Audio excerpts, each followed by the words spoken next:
রমজানের ওজিফা হিসাবে সারাদিনের কোন আমল করব? 24 ঘন্টার জন্য যদি একটি রুটিন পেতাম তাহলে উপকার হতো।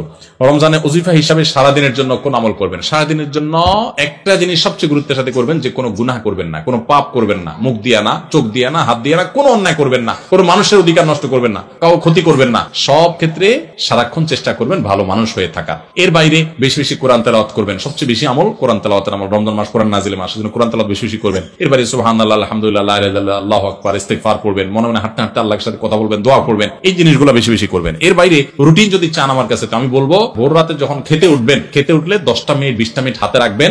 আগে খানা শেষ করে এরপরে একটু আল্লাহর কাছে দোয়া করবেন, অথবা আগে দোয়া করে তারপরে খানা খাবেন। একটু ভোর রাতে দোয়া কবুল হয়, এটা সারা বছর আপনি পারেন না। রমজানের সুযোগ আসে, এই সুযোগটা হেলায় হারাবেন না। এই টাইমে আল্লাহ তাআলা যেচে যেচে মানুষকে দোয়া কবুল করেন। আমি এর আগে বিভিন্ন জায়গায় বলেছি, বাংলাদেশের একটা প্রসিদ্ধ এবং প্রথম সারির একটা বিজনেস প্রতিষ্ঠানের এক ভাই, তিনি আমাকে তার অফিসে দেখা হওয়ার পর কিছুদিন আগে, আজকেও তাদের অফিসে আমি গিয়েছি একটা কাজে, তো আমাকে দেখা হওয়ার পর বলছে, ভাই একটু আসেন। ওনার অফিসে উনি বসালেন, চা খাওয়ালেন, এরপরে বললেন যে ভাই আপনার একটা আলোচনা থেকে আমার জীবন পরিবর্তন হয়ে গেছে। আমি বললাম কি? আমি বলছি কোনো ভালো কাজ শুরু করছে? উনি বলেন না ভাই, কাহিনী ভিন্ন। কাহিনী হলো, আমার এমন এক রোগ হয়েছে, এই রোগের জন্য দেশের সকল ট্রিটমেন্ট তো আমি নিলামই, দেশের বাইরেও বহু ট্রিটমেন্ট করেছি, কিন্তু কোনোভাবে আমার রোগ ভালো হয় নাই এবং আমার ট্রিটমেন্ট হয় নাই। আমি জীবনের আশা ছেড়ে দিছি। এরকম ভয়াবহ পরিস্থিতিতে আমার কোম্পানির থেকে চাকরিও নাই, কারণ আমি কাজ করতে পারি না, অসুস্থ।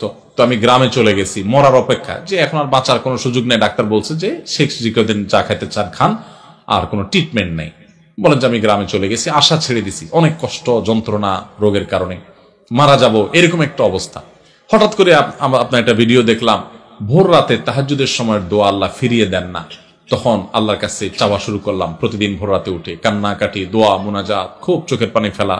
আল্লাহ, সবাই যেটা পারে না তুমি সেটা পারো, দোয়া করতে শুরু করলাম। উনি বলেন, হঠাৎ করে একদিন তাহাজ্জুদের সময় উঠে খুব দোয়া কান্নাকাটি করলাম, খুব সিজদা করলাম, খুব চোখের পানি ফেললাম আল্লাহর কাছে, চিৎকার করে বাচ্চা পোলা মতো কাঁদলাম।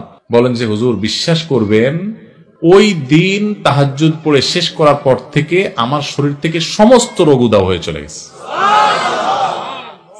আজকেও তার সাথে দেখা করে আসছি। ইন্টারেস্টিং বিষয়, আজকেও ওই লোকের সাথে আমি দেখা করে আসছি, একটা কাজে গেছিলাম তার অফিসে। আজকেও ওই ভাইটা আমাকে বললেন যে ভাই, এরপর আমি শুধু সুস্থ হয়েছি তা না, আমি আমার কোম্পানিতে আবার ফিরে আসছি। আগে যে ডিউটি ছিল আমার প্রমোশন হয়ে ডিউটি আমার আরো বাড়ছে, এবং আমার কোম্পানির চেয়ারম্যান সহ সবাই আমাকে আরো বেশি আস্থা রাখে।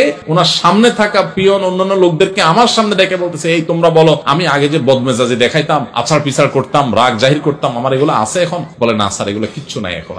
শুধু সুস্থ হয়েছে না, আজীবন আমূল পরিবর্তন হয়ে গেছে। ভাইরা আমার, এই ভোর রাতের দোয়া বড় গুরুত্বপূর্ণ। রমজানে কিন্তু সেই সুযোগটা আসে, এই জন্য সাহারি করতে উঠলে একটু দোয়া করবে, ঠিক আছে তো ইনশাআল্লাহ। এরপরে ফজর নামাজ পড়ে পারলে একটু তেলাওয়াত করে ইশাক করে তারপরে দরকার হলে ঘুমাবেন, আর দরকার না হলে নাই। এবং ডিউটিতে যখন যাবেন, ডিউটিতে কোনো ফাঁকি দিবেন না, পথে কারো ক্ষতি করবেন না, কাউকে খারাপ কথা বলবেন না, আজে বাজে জিনিস মোবাইলে দেখবেন না, হারাম থেকে বেঁচে থাকবেন। জোহরের ওয়াক্ত হলে টাইম মতো নামাজ পড়বেন, আবার আসর ওয়াক্ত হলে টাইম মতো নামাজ পড়বেন। বাসায় এসে স্ত্রীর সাথে ইফতার বানানোতে সাহায্য করবেন। শুধু মুসে তাও দিয়ে বসে থাকবেন না যে আনবে আর বসে বসে খাবো, একটু কাজ কাম করবেন। নবী সাল্লাল্লাহু আলাইহি ওয়াসাল্লাম মেয়েদের কাজে সহযোগিতা করতেন। এরপরে আগেভাগে ইফতার আগে একটু দোয়া করবেন। ইফতারের পরে সকাল সন্ধ্যার দোয়া দুরুদ ইত্যাদি পড়ে তারাবিতে চলে যাবেন। তারাবিতে সুন্দর করে মনোযোগ দিয়ে কোরআন তেলাওয়াত শুনবেন। তারাবিতে কি পড়েন, হাফেজ সাহেব কি পড়েন, সেটা তো আপনি শুনেন, বুঝেন না। এই জন্য একটা বই আমি লিখেছি এবছর, নতুন আমাদের বের হয়েছে, তারাবির সালাতে কোরআনের বার্তা। একটু দেখে নিতে পারেন যাওয়ার আগ দিয়া, যে আজকের তারাবিতে হাফেজ সাহেবরা যে পারা পড়বেন, সে পারাতে আল্লাহ কি বলছেন। 3-4 পৃষ্ঠা এখানে দেওয়া আছে, দেখে নিলে আপনার তারাবিতে আপনি আলাদা একটা তৃপ্তি পাবেন। এরপর তারাবি পড়ে এসে যত দ্রুততার সাথে সম্ভব শুয়ে পড়েন, কারণ ভোর রাতে আপনাকে উঠতে হবে। এভাবে আপনি পুরো রমজান মাস গুনাহমুক্ত থাকার চেষ্টা করেন, হারাম মুক্ত থাকার চেষ্টা করেন। অন্য আমল করতে না পারেন, এটা হবে সবচেয়ে বড় সার্থকতা ইনশাআল্লাহ।